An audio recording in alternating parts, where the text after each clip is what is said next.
This channel does not promote any violent, harmful, or illegal activities. All content provided by this channel is meant for an educational purpose only.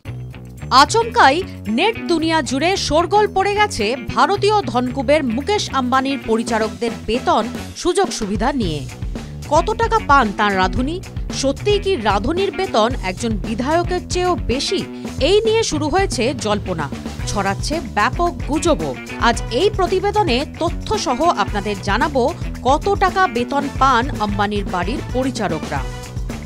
Mukesh Ambani বিশ্বের শীর্ষ ধনকুবেরদের মধ্যে একজন, তবে প্রচুর সম্পত্তির মালিক হলেও তিনি মানুষটা বেশ সোজাসাপটা, এমনটাই বলে থাকেন তার কাছের লোকেরা। পোশাকে বা দেখনদারিতেও বিশেষ বাহুল্য দেখান না। বড় বড় অনুষ্ঠান, এমনকি প্রধানমন্ত্রীর সঙ্গে দেখা করতে গেলেও তার পরনে থাকে সাদা জামা, সাধারণ প্যান্ট।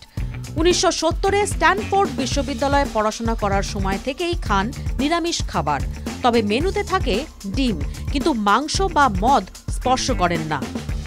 একজন সাধারণ মানুষের মেনুতে যা যা খাবার থাকে, মুকেশ আম্বানির পাতেও সেই সব খাবারই থাকে। রুটি, ডাল, ভাত সবই খান, এবং সেটাও যে কোনো জায়গায় বসে খেতে পারেন।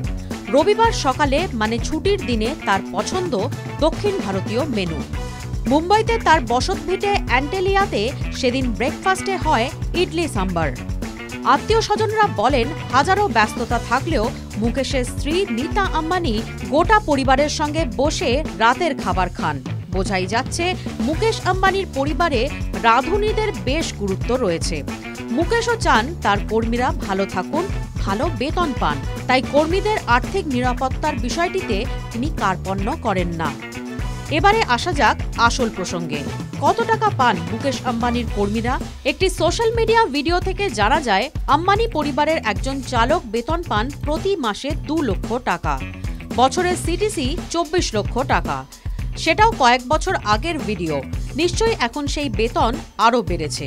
এবার প্রশ্ন হলো, অ্যান্টেলিয়াতে কর্মরত সকলেই কি এরকমই বেতন পান? উত্তর হ্যাঁ।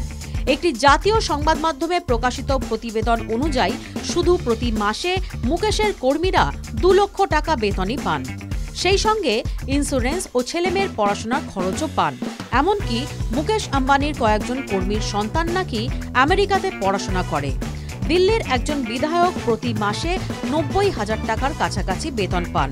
তাই উপার্জনের নিরিখে বলা যায়, অ্যান্টেলিয়াতে কর্মরত একজন পরিচারক, রাঁধুনি বা চালক দেশের একজন বিধায়কের চেয়েও বেশি বেতন পান। TV9 Bangla digital.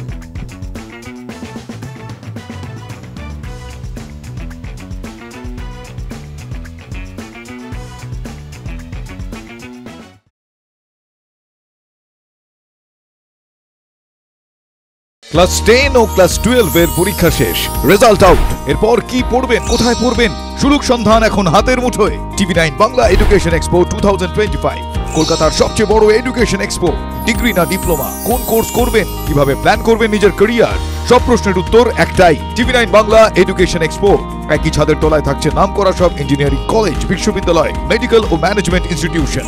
TV9 Bangla education expo 2025, 31শে মে ও 1 জুন বোস ইনস্টিটিউটে, কলেজ মোড়, সেক্টর 5, সকাল 10টা থেকে সন্ধ্যে 7টা পর্যন্ত।